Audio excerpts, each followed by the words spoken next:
हर पीर से जुमे अपना पसंदीदा शो न्यूज़ वाइज यूट्यूब पर देखने के लिए डॉन न्यूज़ के ऑफिशियल चैनल पर आएं और सब्सक्राइब करना मत भूलें, बेल आइकॉन को प्रेस करें।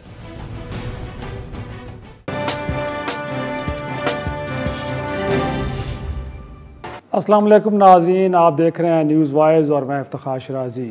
आज के प्रोग्राम में नाज़रीन हम बात करेंगे हुकूमत और अपोजिशन के दरमियान सियासी कशीदगी की, जो हर आए रोज़ ज़ोर पकड़ रही है। और ये कशीदगी इंतखाबी जलसों और कौमी असम्बली से होती हुई अब ऐवान बाला गोया के सेनेट तक जा पहुँची है। नाज़रीन, कल आपने देखा होगा कि वफाकी वज़ीर अली अमीन गंडापुर जो इन दिनों आज़ाद कश्मीर इलेक्शन को लेकर इंतखाबी जलसों से खिताब कर रहे हैं, उन्होंने दो साबिक़ वज़ीर-ए-आज़म जुल्फ़िकार अली भुट्टो और मियाँ नवाज शरीफ साहब के ख़िलाफ़ बड़ी सख्त ज़बान इस्तेमाल की। और आज हमने देखा कि ऐवान बाला में पीपल्स पार्टी ने इसका बड़ा भरपूर जवाब दिया है।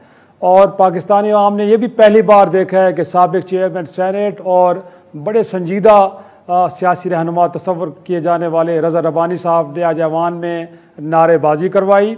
अगरचे बाद में उन्होंने इस पर मुआज़रत की, लेकिन हुकूमती अरकान की जो तकरीर थी उस दौरान भी अपोजिशन बेंचों से शदीद हंगामा आराई और एक तरह से नारेबाजी की गई और हुकूमती अरकान को तकरीर नहीं करने दी गई। अगरचे आज कौमी असम्बली में भी हमने इस तरह का माहौल देखा जिसमें अली अमीर गंडापुर की तकरीर के ख़िलाफ़ वॉकआउट किया गया अपोजिशन की जानिब से, लेकिन पीपल्स पार्टी के इस वॉकआउट के अंदर ना तो मुस्लिम लीग नून शरीक हुई और ना ही JUF के अरकान। तो गोया कि अपोजिशन के दरमियान जो तकसीम है वो भी बदस्तूर अभी तक मौजूद है। और दूसरी अगर हम जिक्र करें हुकूमती जमात पाकिस्तान तहरीक इंसाफ का, तो नाज़रीन अब कुछ ख़बरें मीडिया में आ रही हैं कि LNG टर्मिनल को लेके हमाद अज़हर साहब और ताबिश गौर और असद उमर और अली ज़ैदी साहब के दरमियान एक शदीद इख्तलाफात सामने आए हैं और इनके चर्चे मीडिया में अब होने लगे हैं। और रह गया ऐवान में आने का मामला, तो वफाकी वज़रा की ऐवान में मौजूदगी एक बहुत बड़ा मसला बन गया है और स्पीकर और डिप्टी स्पीकर को इस मामले का नोटिस लेना पड़ा है। और अब दरख्वास्तें की जा रही है वफाकी वज़रा से कि वो अपोजिशन के सवालों का जवाब देने के लिए ऐवान का रुख भी करें। ये सूरत हाल नाज़रीन किस तरफ जा रही है? एक ऐसे मौके पे कि जब हुकूमत ये दावे कर रही है और उनका ये ख्याल है कि वो इलेक्शन रिफॉर्म्स हों या दीगर मामलात उनको लेके कानून साजी होगी, और अगर कानून साजी करनी है तो अपोजिशन के बगैर मुमकिन नहीं है। तो इस तरह के कशीदा सियासी माहौल में ये मुमकिन है कि इस अमल को पाया तकमील तक पहुँचाया जाए। इस सारी सूरत हाल पर गुफ्तगू करेंगे, हमारे साथ ऑनरेबल पैनल होगा। लेकिन एक छोटे नाज़रीन ब्रेक के बाद जब मैं वापस आऊँगा तो अपने मेहमानों को तारुफ़ कराएँगे और गुफ्तगू का बाकायदा आगाज़ करेंगे।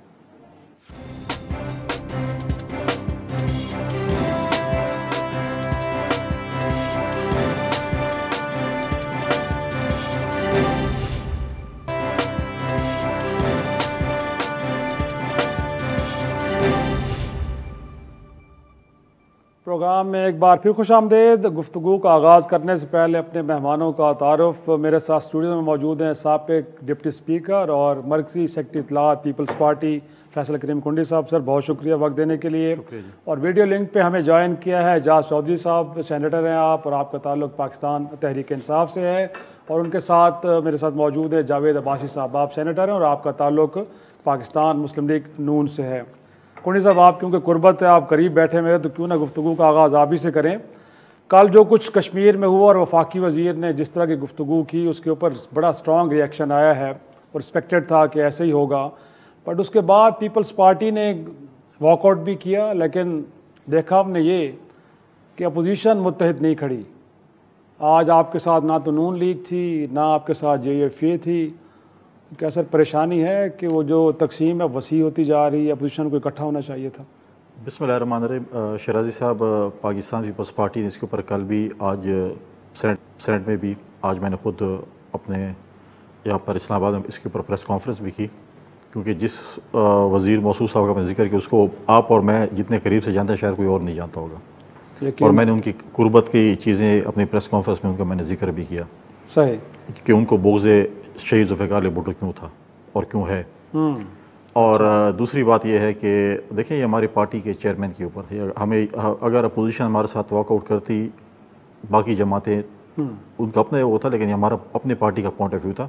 उससे हम ये उम्मीद नहीं रखते कि हमारे साथ बाकी जमातें, लेकिन हम ये कहते हैं कि आज और कल जितने लोगों के सोशल मीडिया पे या मुझे जो फ़ोन आए हैं सोशल मीडिया पे, और कौमी असम्बली भी अगर आप देखें कि पीटीआई के अपने मेंबरान भी खड़े होकर उन्होंने ये बात उसकी की, मुझे कुछ ऐसे एंकर्स के भी फ़ोन आए मीडिया के दोस्तों के, जो शायद हमारे साथ इस वक्त हमारे उनके साथ मतलब अपने एक इख्तलाफ शायद हो सकता है, लेकिन उन्होंने जब वो चीज़ें देखी शहीद जुल्फ़िकार भुट्टो के ख़िलाफ़ जो उन्होंने बयानात दिए, तो उस पर उनका बहुत सख्त रिएक्शन था कि ऐसी चीज़ें नहीं होनी चाहिए। और इस पे क्या आपका क्या ख्याल है वैसे, आज अगर अपोजिशन इकट्ठी खड़ी थी तो मैसेज स्ट्रांग ना जाता गवर्नमेंट को, शायद आगे चल किस तरह के वाक़यात हमें देखने को ना मिलते? नहीं, देखें ऐसे वाक़यात माजी में पहले भी हुए हैं, और ये एक वतीरा है अपोजिशन हुकूमत का कि उनके वज़रा जितनी लूज लैंग्वेज इस्तेमाल करते हैं उनको उतनी शाबाश मिलती है अपनी प्राइम मिनिस्टर की तरफ से। सही। और उनकी देखें ये वतीरा पाकिस्तान पीपल्स पार्टी का नहीं रहा है। माजी में अगर आप देखें हमारे एक सूबाई वज़ीर ने कुछ बदतमीज़ी की एक खातून मेंबर सूबाई असम्बली अपोजिशन के साथ, और उसको उसी वक्त चेयरमैन का फ़ोन किया कि कल आपने उससे माफ़ी मांगनी, और उन्होंने ऑन रिकॉर्ड माफ़ी भी मांगी, उनको एक चादर शॉल भी पेश की और ऑन रिकॉर्ड की अगले दिन सेशन शुरू होते ही। तो ये पार्टी की लीडरशिप का ये होता है। और जब पार्टी लीडरशिप खामोश होती है और जब आप जाते हैं वहाँ पर मीटिंग में और आप जितनी लूज टॉक करते हैं, जितनी ज़्यादा गालियाँ निकालते हैं, जितना बिलो द बेल्ट बात करते हैं, फिर आपके ऊपर जब वहाँ पे डेस्क थंपिंग होती है तो हर जो है वो शख्स कोशिश करता है जो इनके तर्जुमान है कि हम उससे ज़्यादा लूज टॉक करें ताकि हमें वहाँ पे शाबाशी। आपके ख्याल में शाबाशी मिलती है? खैर ये बात तो मैं चाहता हूँ, क्या आपने कभी सीनियर लीडरशिप से आज तक कोई स्टेटमेंट देखी अभी तक? शहीद जुल्फ़िकार भुट्टो एक पाकिस्तान के जो शख्सियत है उसके ऊपर उनकी अपोजिशन भी उनकी तारीफ़ें करती है। सही। क्या आपने किसी सीनियर लीडर की तरफ से ये बयान सुना है कि मेरे वजीर ने गलत बात किया या उससे एक्सप्लेनेशन टाइप की हो? तो ये उसका सबूत है। सही सही। लेकिन मैं ज़रा जावेद साहब पहले आपकी तरफ आऊँगा। सर अगरचे आप ज़रूर नाराज़ होंगे थोड़ा बहुत जो बिलावल भुट्टो जरदारी साहब कश्मीर में कहते रहे हैं नून लीग की क़यादत से मुतालिक, लेकिन कल जो अली अमीर गंडापुर साहब ने तकरीर की है वो सिर्फ पीपल्स पार्टी के ख़िलाफ़ तो नहीं थी, वो तो मियाँ साहब के ख़िलाफ़ भी थी। आज एक बहरहाल एक रिएक्शन दिया गया है अपोजिशन की जानिब से, बट उसमें भी डिवाइड नज़र आ रही है। तो सर क्यों आज कम अज़ कम बड़ा दिल दिखाते, पीपल्स पार्टी के साथ खड़े होते तो एक अच्छा मैसेज आता, बट इस मौके को गंवाया गया है। सर बिस्मिल्लाहिर्रहमानिर्रहीम, बहुत शुक्रिया।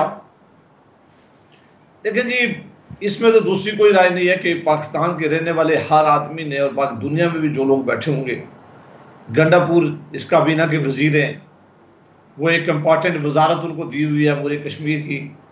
जो लैंग्वेज जो ज़बान वो कुछ दिनों से आज़ाद कश्मीर के इलेक्शन में जाकर इस्तेमाल कर रहे हैं और बोल रहे हैं और दुनिया को दिखा रहे हैं, यकीनन पाकिस्तान के रहने वाले हर आदमी का सर झुक जाता है उनको सुन के। मैंने तो रात के प्रोग्राम पे भी कहा, मैं आज भी कह रहा हूँ कि वो ये कुंडी साहब का भी तलक डीए खान से है और उनका भी तलक डीए खान से है। वो अपने बच्चों के पास किस तरह जाते होंगे, वो फैमिली के पास किस तरह जाते होंगे, वो खानदान के लोगों को किस तरह फेस करते होंगे। वो अपने कोई हर आदमी का एक ब्राटअप होता है, हर आदमी का एक अपनी इज्जत भी होती है। हमारी पार्टियों की वजह से भी इज्जत है, लेकिन एक हमारी खानदाना के ब्राटअप होता है, एक हमारे खानदाना ने हमें एजुकेशन दी होती है, हमारे घर का अपना एक माहौल होता है। हम किस तरह की जस्टिफाई करें ऐसी लैंग्वेज इस्तेमाल करके?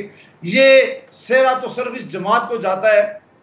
इस जमात में कुछ ऐसे लोग हैं जिसमें कोई शक नहीं कि वो बदज़बानी में बहुत आगे हैं, वो गाली देने में बहुत आगे हैं, वो बुरा भला कहने में बहुत आगे हैं। उन्हें शायद प्राइम मिनिस्टर ऑफ पाकिस्तान से शाबाश भी मिलती हो, शायद उन्हें वजारतें भी मिलती हूँ, लेकिन जिस तरफ ये माहौल लेके हम जा रहे हैं, ये न जमहूरियत की खिदमत है, न आवाम में कोई सियासतदाना की इज्जत बढ़ रही है, न सुनने वाले लोग अब ये पसंद करते हैं। वो कहते हैं कि क्या हमारे लीडरों की ये हमारे लीडर होंगे, ये हुकूमत है, ये हुकूमत के फेडरल वजीर है जो ऐसा काम करते हैं। नवाजी साहब आपकी गुफ्तगू से लगता है कि नून लीग को भी बड़ा शदीद गुस्सा है, लेकिन ये गुस्सा आज हमें ऐवान के अंदर तो नजर नहीं आ रहा है। सर वहां तो आप चुप रहे हैं, इसका इजहार तो वहां पे करते, चीजें रिकॉर्ड पे तो आती ना सर।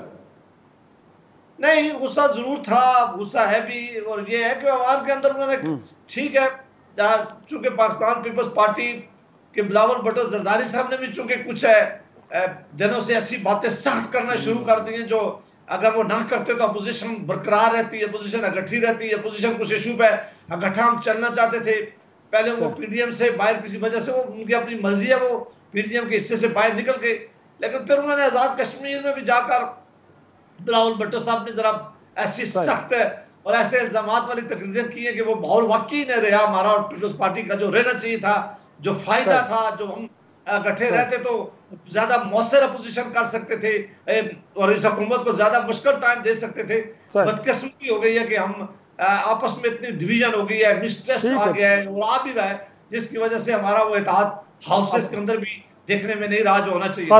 पॉइंट टेकन, जारी सी बात है, कुछ खफ गए हैं, लेकिन मैं जरा इजाज चौधरी साहब की तरफ जाऊंगा। सर इजाज साहब, आपकी जमात, आपके रहनुमा वेस्टर्न डेमोक्रेसी की बात करते हैं, बट जिस तरह कुंडी साहब कह रहे हैं कि अगर तर्जुमान और वज़रा कुछ इस तरह की ज़बान इस्तेमाल करते हैं उनको शटअप कॉल नहीं मिलती, रादर वो कह रहे हैं कि उनको शाबाश मिलती है। सर इमरान खान और आप जैसे पुराने जो PTI के कारकुन इस पर बिलीव करते हैं सर, इससे तो माहौल ख़राब होता है और हुकूमत तो उसका दिल बड़ा होना चाहिए, बड़ा हौसला दिखाती है, तनकीद तो उसको बर्दाश्त करनी पड़ती है। यहाँ तो लगता है कि गंगा उल्टी बह रही है। सर शुक्रिया शराजी साहब। पहली गुजारिश तो ये है कि तहरीक इंसाफ वेस्टर्न डेमोक्रेसी की बात नहीं करती, हमारा अपना वेलफेयर का और एक ऐसी फलाई रियासत का तस्वर है जो कायद-ए-आज़म मोहम्मद अली जिन्ना का है।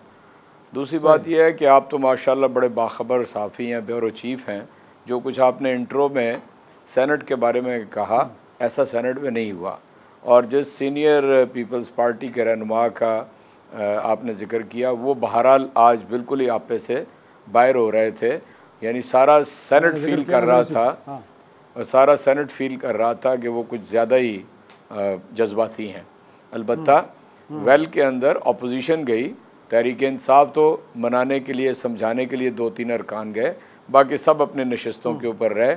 और ऐसा नहीं है कि यानी हमने कोई जवाब नहीं दिया। कंक्लूडिंग तकरीर उस सेशन की आप समझ लीजिए कि मैंने की और मैंने सारी वजाहत की। मैंने यानी इंडोर्स नहीं किया जो वज़ीर के साथ लफ्ज़ मंसूब किया गया है, लेकिन मैं आपसे ये अर्ज़ करता हूँ आज कि देखें, तारीख़ के अंदर जो बड़ी शख्सियात होती हैं उनके जाने के बाद तो वैसे अच्छा ही तज़किरा करना चाहिए, हमारी तालीमात तो यही कहती हैं, लेकिन उसका डिस्कशन ज़रूर होता है, क्योंकि वो ज़ाहिर है तारीख़ के ऊपर उन्होंने अपने नकूश छोड़े होते हैं, फिर जो भी नेगेटिव पॉजिटिव है वो लोगों के सामने ज़रूर आता है। गाली को सबसे पहले मैंने अपनी होश के अंदर तो जुल्फ़कार अली भुट्टो साहब से ही जलसे के अंदर सुना था, ठीक है। उसके बाद ये सारा कल्चर जो है वो PMLN का था, जो मोहतरमा नुसरत भुट्टो साहिबा के लिए, बेनज़ीर साहिबा के लिए उनकी जाली नंगी तस्वीरें शाया करना, उनके बारे में ज़ुबान इस्तेमाल करना, और फिर जितनी शिद्दत से यानी नवाज़ शरीफ साहब ने और शहबाज शरीफ साहब ने उन्हें गुफ्तगू में रगड़ने की कोशिश की जरदारी साहब को, वो दूसरा मरला है। लेकिन मैं तो किसी चीज़ को एंडोर्स नहीं कर रहा, सिर्फ रिकॉर्ड को दुरुस्त कर रहा हूं। सर अगर इनको बैड एग्जांपल करार दे रहे हैं तो सर इनको तो फॉलो ना करें ना सर। आप नहीं, उसको मेरा ख्याल है शराजी साहब, आप अगर बात सुनना चाहते हैं, अगर आप बात सुनना चाहते हैं तो मैंने एक मिनट मेरी बात सुने ना, अब आपकी बारी नहीं है। मैंने सबसे पहले अपनी बात की है, उसके बाद मैंने तारीख के तनाजुर के अंदर बात की है। इसलिए मैं समझता हूं कि जब यानी आप यकतरफा तबसरा करते हैं ना, तो तबसरा ऐसा होना चाहिए कि जो बिल्कुल सारी दुनिया को समझ आ जाए कि ये तबसरा जो है वो अनबायस्ड किया गया है। मैं अपने ऊपर भी तबसरा कर रहा हूँ और 2 पाकिस्तान की अपोजिशन की जमातों के ऊपर भी कर रहा हूँ। फिर मैं ये भी कहता हूँ कि जो गुफ्तगू यानी PMLN की लीडर ने आज़ाद कश्मीर के इंतखाबात में की, वो भी महल नज़र है, वो भी ऐसी नहीं है कि वो की जानी चाहिए, और हक़ाइक़ से भी मुनाफी है। और उसमें एक बहुत ही अफसोसनाक उनका ये तर्ज़ अमल है जो ये कह रही हैं कि जनाब हम सूबा बनाना चाहते हैं आज़ाद कश्मीर को। यानी कोई कम अक्ल आदमी होगा जो ये फ़िक्रा अपनी ज़ुबान से कहेगा। आप अंदाजा करें, आप जितनी मर्जी कंडेमेबल है तो अली अमीन साहब की कैसी है उसके बारे में मैंने आपको, अगर आप बार बार एक ही बात दोहराना चाहते हैं तो जवाब सुन लें। मैंने तो कोई लतीफ़ा नहीं सुनाया, आप हंस दी हैं। मैंने कहा कि वो इंडोर्स मैंने नहीं की, मैंने सेनेट में गुफ्तगू की है, मैंने इंडोर्स नहीं की उनके उस लफ्ज़ को। सिमिलरली मैं आपसे कह रहा हूं कि ये हक़ाइक़ के मुनाफी है। कोई बिल्कुल ही बेखबर आदमी ये बात कह सकता है कि हम आज़ाद कश्मीर को सूबा, आपको ये अंदाज़ा है कि इस बात का आर और पार कितना बुरा असर गया है। और वो जो जिनकी वजह से आज तक तहरीक आज़ादी जिंदा है वो मैं और आप नहीं हैं, वो वहाँ के कश्मीरी हैं जिन्होंने अपनी जानें, कम अज़ कम मुझे जो जितनी याद पड़ता है 89 से जो इंतफादा शुरू हुआ तो अब से 1 लाख से ज़्यादा लोग अपनी जान को कुर्बान कर चुके हैं। अला अज़ल क्यास इज़्ज़त और अस्मत की कुर्बानियाँ हैं, बच्चों की कुर्बानियाँ हैं, नौजवान गायब हैं। इसलिए मैं समझता हूँ कि इस पहलू से आप अपनी बात करें, पाकिस्तान में हम आपको कहें, आप हमें कहें, आज़ाद कश्मीर का इलेक्शन हो रहा है, नून की हुकूमत थी, वो अपना बयान करें, हम अपना बयान करें। इसलिए मैं समझता हूँ कि ज़ुबान व बयान की एहतियात भी करना चाहिए और जो आप स्टफ़ कह रहे हो वो भी आप क्या, मुझे हुर्रियत के रहनुमाओं ने ये कहा कि हमें बड़ी सख्त तकलीफ पहुँचती है जब पाकिस्तान में कोई ये कहता है कि जनाब कश्मीर बेच दिया। वो कहते हैं हम पाकिस्तान के ऊपर खड़े होकर तो अपनी जद्दोजहद कर रहे हैं और पाकिस्तानी अपोजिशन ये बात कर रही होती है। चुनांचे मैं कहता हूँ दोनों पहलुओं से एहतियात का दामन नहीं छोड़ना चाहिए। बस चौधरी साहब, मैं यहाँ से इस बात पे रहा था कि एंडोर्स ना करना और कंडेम करने में बड़ा फ़र्क है। बहरहाल मैंने आपको वजह भी बता दी है। ब्रेक लेते हैं सर मैं ब्रेक लेता हूँ, ब्रेक के बाद आएंगे और जो नुकता आपने उठाया है कि कश्मीर से मुतालिक, उसको डिस्कस डिबेट करेंगे छोटे से ब्रेक के बाद।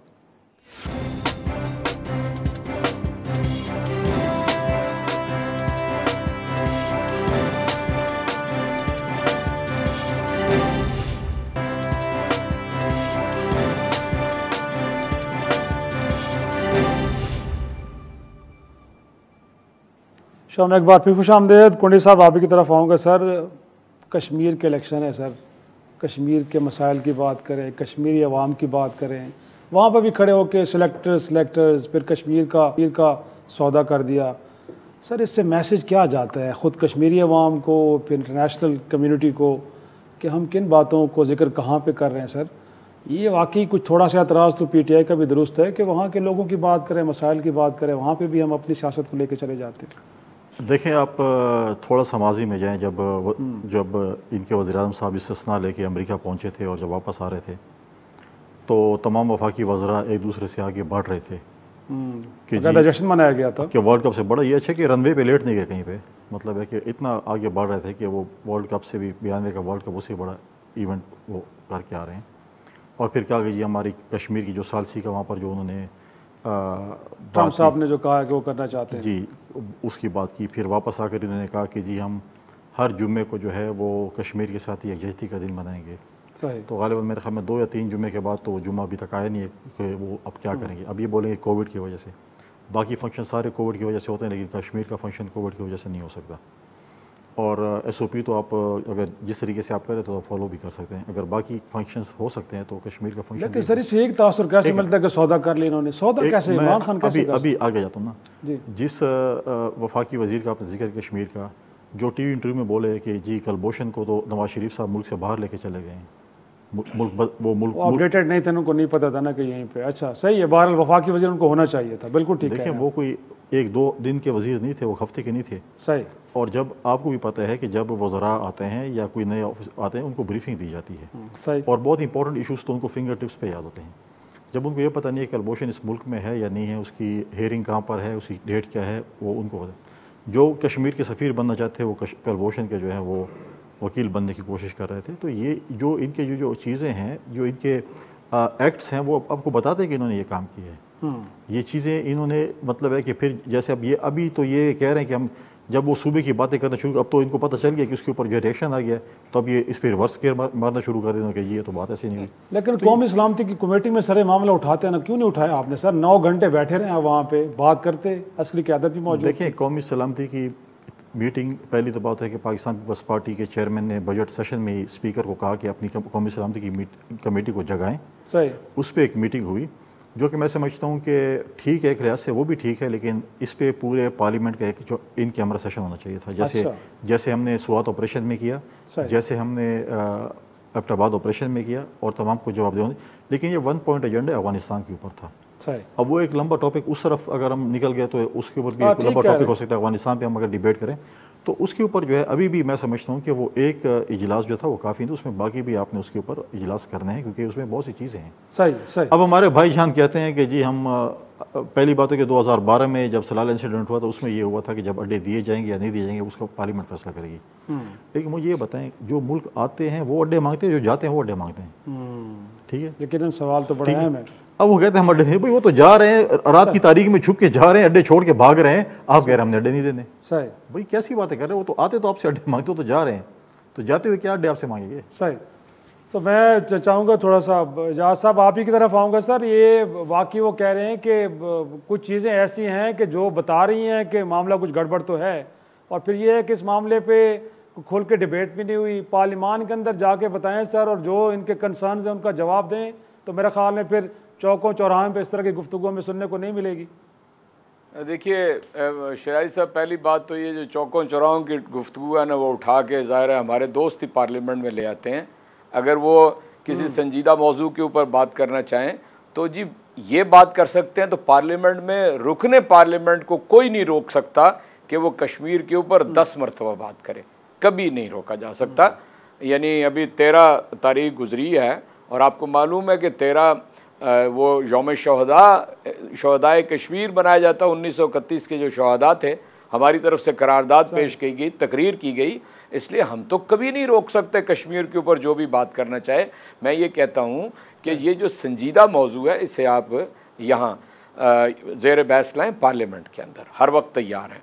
दूसरी बात जो की है ना जी, देखें आपको मैं याद दिला देता हूँ कि आसन इकबाल साहब और मरियम बीबी ऑन रिकॉर्ड हैं, उन्होंने कहा कि जी आप अड्डे दे रहे हैं, हुकूमत के ऊपर तनकीद की ज़बरदस्त। 25 मई को की आसन इकबाल साहब ने ट्वीट निकाल के उनकी देख लें कि उन्हें सेनेटर्स ने अमेरिका में बताया कि अड्डे दे रहा है पाकिस्तान। और मरियम साहबा ने इससे भी ज़्यादा सख्त, उनकी गुफ्तगू में कभी आपने तामुल नहीं देखा होगा, बहुत ही ज़्यादा वो फ्रस्ट्रेटेड गुफ्तगू करती हैं, तो उसमें भी उन्होंने यही सवाल उठाया। अब हमने तो कोई बयान नहीं दिया, इनके उठाए हुए सवालात के ऊपर एक यानी HBO मैक्स के एक सहाफ़ी ने सवाल किया तो प्राइम मिनिस्टर ने कहा एब्सोल्युटली नॉट, और ये उसका इस्तेहकाक है, वो इस मुल्क को लीड कर रहा है। वो प्राइम मिनिस्टर सिर्फ तहरीक इंसाफ का प्राइम मिनिस्टर नहीं है, पूरे मुल्क का प्राइम मिनिस्टर है, और उसी ने उसका जवाब देना था। इसलिए जो कुछ तकाजा किया गया और ओपनली किया गया और कन्फ्यूजन फैलाने की कोशिश की गई, उसका जवाब देना जो है अज़हद ज़रूरी था। अब मैं आपसे अर्ज करता हूं, वो अपोजिशन कहते हैं ना कि बंद कमरों के इजलासों में भी प्राइम मिनिस्टर आए, जब GB पे कोई होता है देखें वो भी उसका भी जवाब दे दिया था, वो भी जवाब दे दिया था कि अपोजिशन को ये पूरा भी तो है ना, उसका पूरा जवाब दे दिया था। अगर इस सेशन की आप बात करते हैं सिक्योरिटी कमेटी की, उसका अलग जवाब दूंगा। पार्लियामेंट का पहले जवाब सुन लें, पहले दिन से लेकर और ये आखिरी तकरीर जो उन्होंने की है, हमारी तरफ से जो पब्लिक प्रेशर गया है ना कि भी वो बात करने का आगाज करते हैं, आप शोर मचाना शुरू कर देते हैं, तकरीर ही नहीं सुनना चाहते, शोर ही इतना ज्यादा करते हैं, तो फिर आप बुलाते भी रहते हैं कि जी वो आ जाएं आ जाएं। जब वो आते हैं तो आप बात नहीं करने देना चाहते। पहली बात तो आप ये समझ लें, जहां तक यानी उनके आने का था इस कमेटी के अंदर, ये तो अपोजिशन की ख्वाहिश के मुताबिक किया गया ताकि वो खुल के सारी जो भी सवालात करना चाहते हैं वो कर लें। सारी मिलिट्री एस्टेब्लिशमेंट मौजूद थी, तहरीक इंसाफ की हुकूमत और उसके वज़रा मौजूद थे, अपोजिशन मौजूद थी, तो वो बात कर लेते। इसलिए हर चीज़ के अंदर एक हिकमत होती है, उसी हिकमत के पेश नज़र ये किया गया है। अगर हम ये रवैया इख्तियार कर लें कि जब अपोजिशन गुफ्तगू करे तो हम सुन लें, हम करें तो वो सुन ले, तो मेरा ख्याल है पार्लियामेंट जो है वो चलना शुरू हो जाएगी, बेहतर हो जाएगा। मैं सर पॉइंट टेकन थोड़ा चाहूंगा कि आप बाजी साहब को भी शरीक गुफ्तगू करें। सर एक तो जो चौधरी साहब ने नुक्ता उठाया है कि ये बड़ी अजीब मंतक और बड़ी अजीब बात की है मरीम नवाज साहबा ने कि कश्मीर को अगर सूबा बना दिया जाएगा तो कश्मीरियों की शनाख्त ख़त्म हो जाएगी। फिर एक मेन स्ट्रीम जमात वहाँ जाके ये बात करे कि हम सूबा नहीं बनने देंगे। सर ये क्या कश्मीरियों को पैगाम आप दे रहे हैं? और दूसरा, अगर आप समझते हैं कि इमरान खान साहब ने कुछ सौदा कर लिया है तो फोरम तो पार्लियामान है ना सर, को मजबूत सबूत भी होंगे आपके पास, लेके आइए। कौमी सलामती के इजलासों में भी आप बैठते हैं और चौधरी साहब कह रहे हैं कि वहाँ पे भी आप ये सवाल नहीं उठाते, तो सर जो राइट फोरम है वहाँ जाए ना, इन मामलात को वहाँ डिस्कस डिबेट करें। इंतखाबी जलसों से तो मसाइल हल नहीं होंगे। शिराज साहब मैं 2-3 प्रोग्रामों में कह चुका हूँ, पिछले एक हफ्ते से प्रोग्रामों में कह रहा हूँ कि, और मेरे दोनों जो साथी हैं दोनों पार्लियामान का हिस्सा भी रहे हैं भी, और इस बात से वाकिफ़ हैं कि सारी दुनिया में जब इलेक्शन कैंपेन हो रही होती है, एक इलेक्शन का माहौल हो रहा होता है, वो इलेक्शन लोकल गवर्नमेंट के हों, वो प्रोविंशियल असम्बली के हों, वो नेशनल असम्बली के हों, या अमेरिका में हो रहे हों, फ्रांस में हो रहे हों, पाकिस्तान में हो रहे हों, वो एक खास माहौल होता है। और उस माहौल में लीडरशिप जाके बातें करती भी है, वो बातें होती भी हैं, वर्करों के दिल भी गरमाए जाते हैं, उन्हें दाद भी दी जाती है। ये सारी दुनिया में ऐसा है, इतना सीरियस इन मामला को अगर है कि बात को ले, अमेरिका जैसे मुल्क को देख लें, जब आप देख लेंगे वो कौमी सलामती के मामला को डिस्कस नहीं करते इंतखाबी जलसों में सर, कौमी सलामती के मामला तो डिस्कस नहीं होते ना वहाँ करते हैं जी। कोई कौमी सलामती का इशू किसी ने डिस्कस नहीं किया। आप वैसे सेंसिटिव हो गए, ये कौमी सलामती के इशू कोई नहीं है। लोग ये पिछला इलेक्शन कैंपेन में, अगर मैं बात नहीं करना चाह रहा था, पिछले इलेक्शन कैंपेन की बिलावल जरदारी साहब की और इमरान खान साहब की स्पीचेस निकाल कि वो हमारे बारे में क्या कर रहे थे, उस वक्त क्या बातें हो रही थी, कुलभूषण का नाम लेकर क्या क्या बातें कर रही थी, मोदी का नाम ले लेके हमारे मतलब क्या क्या बातें कर रही थी। दोनों के, इमरान खान साहब के और बिलावल जरदारी साहब के, अगर आप वही चीजें निकलवा के देख लें तो आप हैरान रह जाएंगे। ये कोई सिक्योरिटी रिस्क नहीं है, ना कोई ऐसा सिक्योरिटी का मसला है, ना कोई नेशनल सिक्योरिटी इससे मुतासर होती है। इलेक्शन पाकिस्तान के अंदर भी ऐसा माहौल हमेशा रहा है, इलेक्शन में बातें होती रही हैं, और ये आज से बातें नहीं हो रही। कश्मीर के बारे में भी बातें हो रही हैं। अयूब खान के बाद जो इलेक्शन आए वो भी देख लें आप, जब अयूब खान का और इलेक्शन और जब फातिमा जना साहिबा का इलेक्शन था, उसमें आप देख लें कि क्या क्या इल्जामात और क्या क्या बातें नहीं हो रही थी। तो इलेक्शन का एक माहौल होता है, इलेक्शन में बातें होती हैं। हाँ, जो बहुत अलार्मिंग सिचुएशन इस इलेक्शन में हुई आजाद कश्मीर में, कि पहली दफा मरकजी वजीर पैसे बांटे हुए पकड़े गए हैं। और ये बात मैं नहीं कह रहा, पहले वहां के इलेक्शन कमीशन जो आजाद कश्मीर के, उन्होंने लेटर लिखा है प्राइम मिनिस्टर पाकिस्तान को कि इनके खिलाफ एक्शन लें, और अब उन्होंने कहा है पुलिस को कहा है कि इनके खिलाफ FIR दर्ज कराएं। ये बड़ी अलार्मिंग सिचुएशन है कि जब मरकजी वजीर, जो मरकजी हुकूमत है, वो जाकर नकद पैसे बांटना शुरू कर दे, पैसे तकसीम करना शुरू कर दे, स्कीमें अनाउंस कर दे, एक वोट के एक हल्के में ज्यादा देंगे आपको 1 करोड़ रुपए की स्कीमें देंगे, आपको 10 अरब की स्कीमें देंगे। ये इलेक्शन को मैनिपुलेट किया जाता है, ये इलेक्शन को इन्फ्लुएंस किया जाता है, ये सिस्टमैटिक रिगिंग इसको कहा जाता है। ये जो पार्टी करती है, ये जो जमात कर रही है, ये बहुत बड़ा जुल्म है। ये कश्मीरियों के साथ जुल्म है, ये कश्मीर काज के साथ जुल्म है, ये इलेक्शन में जुल्म है। किसी जमात ने आज तक ये काम नहीं किया था कि वो नकद पैसे जाकर पकड़ाना शुरू कर दे। जैसे ये जो काम है, इसकी मेरा ख्याल है कि न सिर्फ इसकी मजम्मत करनी चाहिए, बल्कि इलेक्शन कमीशन को इस पर सख्त एक्शन लेकर उनको सुबह बदल करना, उन्हें मुल्क वहां से बाहर। अब्बासी साहब बड़ा अहम नुकता उठाया है, मुझे ब्रेक का कहा जा रहा है। ब्रेक से जब वापस आऊंगा तो चौधरी साहब से हम रिएक्शन लेंगे। एक छोटा सा ब्रेक नाज़रीन, ब्रेक के बाद गुफ्तगू को आगे बढ़ाएंगे।